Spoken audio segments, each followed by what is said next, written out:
Perkenalkan, nama saya Syamil M. Mahasin dari kelompok 3 pada mata kuliah pemrograman visual. Jadi, pada kali ini kelompok kami membuat aplikasi keuangan, catatan keuangan untuk perusahaan PT Bentang Altur Teknologi ya. Jadi, aplikasi ini membantu pemilik usaha dan bagian keuangan atau finance dalam mengelola uang masuk, uang keluar, pembuatan invoice, dan melihat laporan keuangan dalam rentang waktu sebulan, setahun, ataupun dalam rentang waktu tertentu. Jadi, saya akan coba demokan aplikasinya. Aplikasinya pada saat pertama kali di running akan menampilkan halaman login.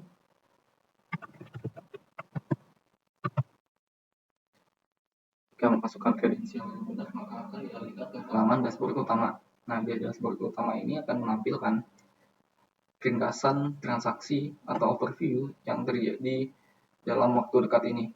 Jadi ada ringkasan mulai dari jumlah proyek yang berjalan, pemasukan bulan ini, dan pengeluaran bulan ini. Dan di sini ada jumlah angka pastinya, pemasukan bulan ini ada berapa, pengeluaran bulan ini ada berapa, dan juga ada indikator atau informasi tambahan. Pada pemasukan, jika ada kenaikan, maka akan ada indikator warna hijau, dan ada persentase berapa persen kenaikan dari data bulan lalu. Gitu juga pada pengeluaran bulan ini ada indikator tambahan, yaitu jika terjadi penurunan maka akan ada indikator bahwa terjadi penurunan, dan ada juga persentasenya. Nah, di bagian bawah ini menampilkan transaksi terakhir yang dibuat. Jadi pemasukan, pengeluaran, jika ada data yang baru dimasukkan maka akan tampil di sini. Secara menu ada 3 bagian, menu master, transaksi, dan laporan, yang nantinya akan dijelaskan oleh teman-teman saya selanjutnya. Saya akan coba menjelaskan sedikit dari sisi arsitektur project yang kami buat. Jadi project kami dibuat dengan struktur MVC atau Model View Controller. Jadi bisa dilihat secara utama ada 3 folder utama, yaitu model, view, dan controller, di mana model ini berfungsi sebagai objek yang memetakan data dari table database menjadi kelas di Java yang memudahkan program untuk menggunakan properti atau field dari database tersebut. Kemudian ada view, yang mana di sini adalah tampilan. Jadi semua tampilan itu berada di view. Dan di view ini tidak akan langsung terhubung dengan database. Nah, bagian yang terhubung dengan database dan berisi bisnis logic itu ada di controller. Ada juga bagian komponen. Di sini adalah bagian komponen-komponen yang akan sering digunakan. Ada connection untuk koneksi database, ada constant, helper, dan gambar. Ya, sekian untuk penjelasan arsitektur project yang kami buat. Selanjutnya akan dijelaskan oleh teman saya untuk menjelaskan tiap-tiap fitur yang ada dalam aplikasi kami. Halo, nama saya Muhammad Bintang Fortuna, NPM-nya 20224 350 1977. Di sini saya akan menjelaskan tentang keamanan sistem dan master user. Oke, ayo kita mulai dengan fitur keamanan sistem. Dalam aplikasi keuangan, kontrol akses sangat penting untuk menjaga integritas data. Cuman user dengan role administrator yang punya akses penuh ke menu master user buat mengelola semua pengguna. Jadi saya ingin login sebagai role admin. Kita ketikkan aja dulu. Oke. Nah, kali ini saya login sebagai role admin. Jadi cuman role admin aja yang punya akses penuh ke menu master user buat mengelola seluruh pengguna. Jadi di sini kita bisa melihat daftar pengguna dengan role yang berbeda-beda, seperti administrator yang memiliki akses penuh. Lalu ada finance manager yang fokus kepada transaksi keuangan. Lalu ada project manager yang bisa approve transaksi besar dan melihat laporan, sedangkan staf yang cuman punya akses terbatas sesuai dengan tugasnya. Ketika ada karyawan baru, admin bisa nambahin user dengan mudah. Kita tinggal mengatur username, password, dan role sesuai jabatannya di sini. Jadi ini mempunyai menu dan permission yang berbeda-beda. Sebagai contoh, saya akan login sebagai role finance. Kita login aja dulu. Oke, kali ini saya udah masuk ke dalam tampilan user finance. Nah, di sini kita nggak bisa mengelola akun-akun user yang menggunakan sistem ini karena menunya nggak ada. Tidak seperti pada role administrator yang tadi yang ada di sini nih. Jadi ini juga berlaku kepada role yang lain seperti staf yang tidak bisa mengakses laporan keuangan sensitif. Jadi sistem ini memastikan setiap user cuman bisa mengakses fitur yang sesuai dengan tanggung jawabnya. Dengan kontrol akses yang ketat ini, kita bisa menjaga keamanan data keuangan sambil tetap memberikan fleksibilitas kerja untuk setiap posisi di perusahaan. Perkenalkan, nama saya Fahrul Rozi, NPM 2022-4350-95-1957. Di sini saya akan menjelaskan form master dari akun. Oke, sekarang mari kita lihat bagaimana perusahaan mengorganisir keuangan mereka. Jadi dalam akuntansi, semua transaksi harus dicatat dalam akun-akun yang spesifik. Oleh karena itu, aplikasi ini sudah menyiapkan chart of account yang ada di form master yang sesuai untuk software ini. Mari kita lihat kategorisasinya. Di sebelah kanan di form tambahan akun terdapat tipe yaitu ada aset, liabilitas, pendapatan, beban, dan ekuitas. Sebagai contoh, aset ini adalah harta perusahaan. Bisa kita cari di sini. Aset akan muncul tipe aset semua. Saya akan menjelaskan kas kecil ini adalah untuk kebutuhan operasional harian seperti konsumsi atau parkir. Juga ada bank operasional. Ini rekening utama untuk terima pembayaran dari klien. Yang ketiga ada misalnya piutang usaha. Piutang usaha adalah catatan klien yang belum membayar invoice. Terus ada misalnya perawatan komputer. Ini adalah aset seperti laptop dan PC untuk development team milik perusahaan. Kemudian di tipe pendapatan akan muncul tipe pendapatan. Pendapatan adalah sumber pemasukan dari perusahaan. Seperti misalnya pembuatan jasa software. Ini dari pembuatan website seperti aplikasi mobile. Terus ada pendapatan maintenance. Ini adalah dari maintenance bulanan klien. Terus ada misalnya pendapatan training, dan ini dari pelatihan yang diberikan ke klien. Selanjutnya misalnya ada beban ya, tipe beban juga. Nah, beban ini adalah pengeluaran operasional dari perusahaan. Misalnya beban gaji dan tunjangan. Ini adalah gaji developer dan staf administrasi. Terus ada misalnya beban software, license dan tools. Ini ada seperti pembayaran bulanan dari Adobe, JetBrains, dan tools development perusahaan. Misalnya ada beban cloud hosting. Ini seperti AWS, Google Cloud untuk client projects. Nah, setiap akun bisa disesuaikan sesuai kebutuhan. Tinggal klik edit dan bisa diubah-ubah. Misalnya update. Oke. Ini juga bisa ditambah. Misalnya kalau perusahaan ingin buka cabang, kita bisa tambah akun bank untuk cabang tersebut. Misalnya ini tipe aset, kita tambah. Oke, data berhasil tambah, akan muncul di sini akun cabang. Oke, jadi seperti itu form master dari akun. Perkenalkan, nama saya Muhammad Nur Maulana, NPM 2021-2350-1970. Oke, di sini saya akan membahas tentang kategori transaksi. Transaksi ini memudahkan bagian finance untuk mengelola transaksi yang ada. Di sini langsung aja kita menambahkan transaksinya. Kita tambahin ID-nya yaitu misalnya TRC70, lalu name-nya misalnya cloud hosting, description-nya untuk membayar AWS. Lalu kita pilih debitnya, mau pakai sini kita pakai bank BCA aja ya. Lalu ada kredit, pilihnya piutang usaha aja, lalu kita tambahkan.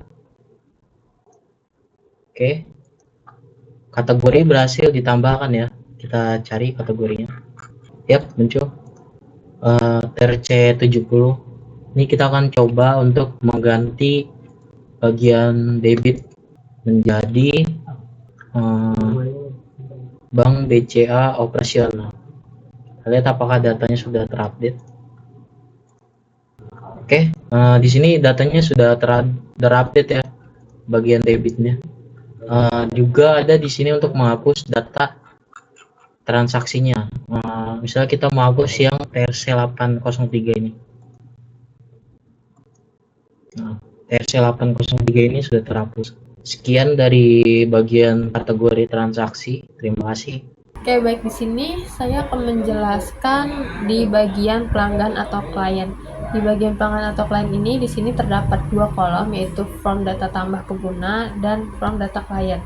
Untuk form tambah data pengguna ini digunakan untuk menambahkan seperti client ID, nama, contact person, nomor telepon, email, payment terms atau kita biasa sebut jangka waktu untuk pembayaran invoice, dan credit limit, yaitu limit biaya yang dapat dipiutangkan.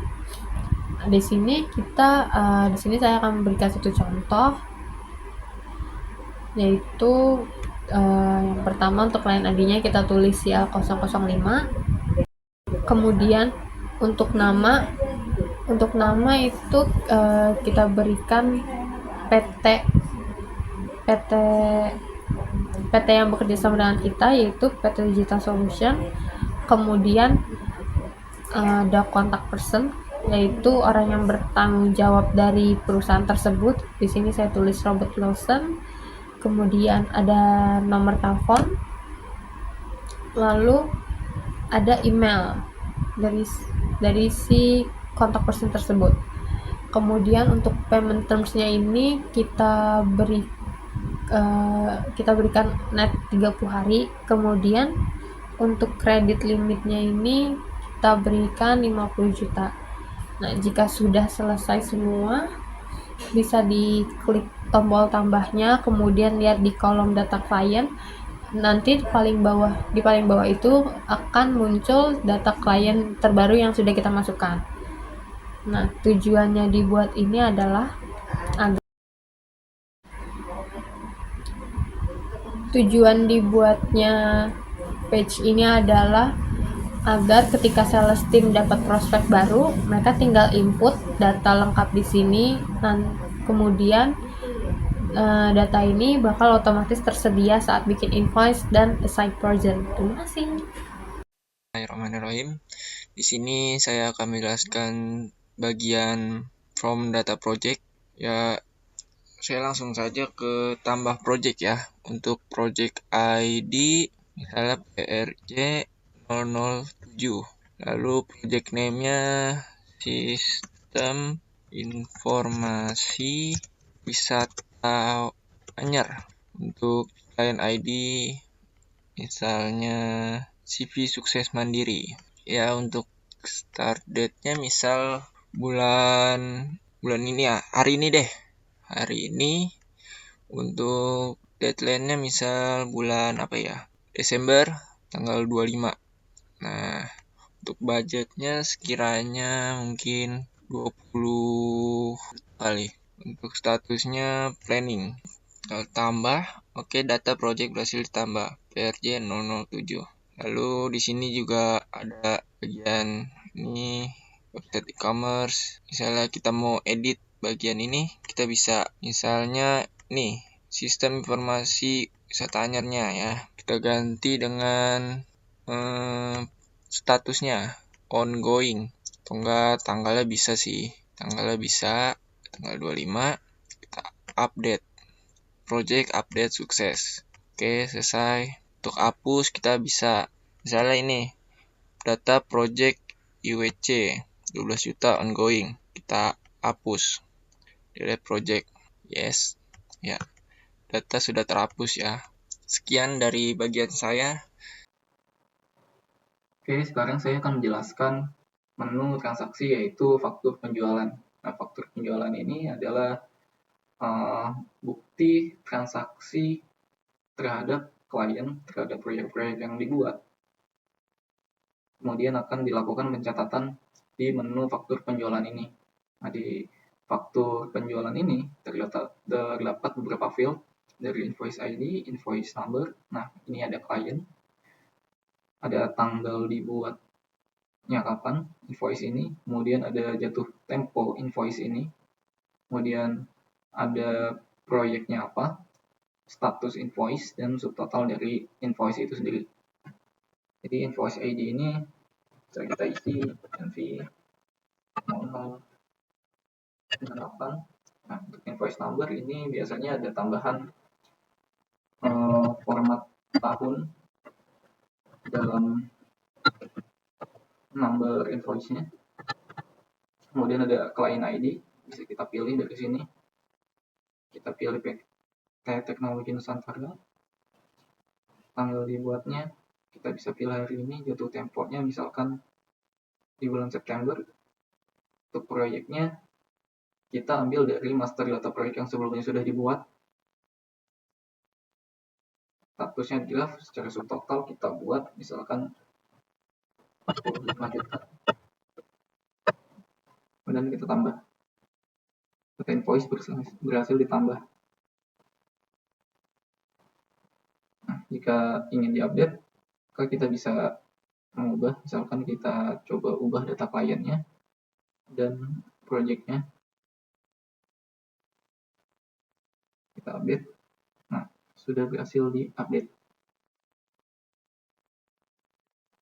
Nah, data dari faktur penjualan atau invoice ini nantinya akan masuk ke dalam laporan keuangan, mulai dari laba rugi, neraca keuangan, begitu juga dengan daftar piutang dan juga keseluruhan jurnal. Semua transaksinya akan tercatat dan secara otomatis akan membuat data historical yang akan bisa digunakan untuk membantu baik dari review keuangan untuk menjadi catatan ke depannya apa yang harus diperbaiki lagi. Sekian untuk data invoice ini. Nah, di sini saya akan menjelaskan tentang bagian transaksi di pengeluarannya. Ya, di situ kita run aplikasinya. Ya, jangan lupa untuk nyalakan MySQL juga terlebih dahulu. Nah, di sini kita bisa menambah data pengeluaran. Misal kita yang pertama-tama jelas kita masukin ID-nya. Misal kita masukin ID-nya 012. Terus tanggal pengeluarannya nih, ini bisa kita bisa pilih tanggal kapan aja, misal hari ini. Terus kita pilih kategori, misalnya kita pilih misalnya siapa ini, bisa baik mungkin kita listrik dan air nih, pilih segini. Deskripsinya ya untuk penjelasan kita ini bayar apa sih, misalnya kita tulis bayar listrik air bulanan.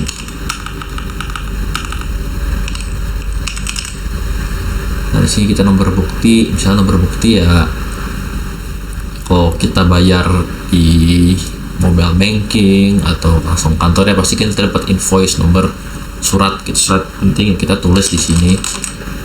Terus bayar jumlahnya berapa, misalnya kita harga ini 2 juta. Nah ini proyek ID sebenarnya ini opsional ya, ini lebih kalau ada ke pengeluaran dari project. Saya ada project ini nah, bisa ya tulis, cuman karena ini di luar project, di luar kerjaan gitu, karena biaya listrik dan lain-lain, jadi ini nggak usah diisi. Tinggal tulis C tambah, maka akan berhasil ditambah, akan muncul di sini bayar listrik air bulanan bla bla bla 2 juta. Di sini kita bisa diedit, misal salah bukan 2 juta tapi 2.500.000, kita ganti, terus kita update, maka di sini akan berubah 500. Dan juga kita bisa hapus, misal kita pengen hapus ini berobat Syamil, ini kita hapus ya, maka ini bakal terhapus. Nah ya kurang lebih seperti ini from tambah data pelanggan. Juga kita bisa reset biar nol semua, bisa kita hitung bla bla bla, bisa di push, cuma yang kayaknya belum di fix ya. Itu aja sih, terima kasih. Oke, selanjutnya di bawah sini ada laporan. Ini untuk mencetak laporan. Sebagai contoh, saya akan mencetak laporan dari pelaku teknologi dengan klik tombol ini, maka akan otomatis muncul sebuah laporan dalam bentuk bisa dalam bentuk PDF yang berisi laporan laba rugi yang diambil langsung dari database. Baik, di sini saya akan menjelaskan bagian e-report yang berisi e-report jurnal.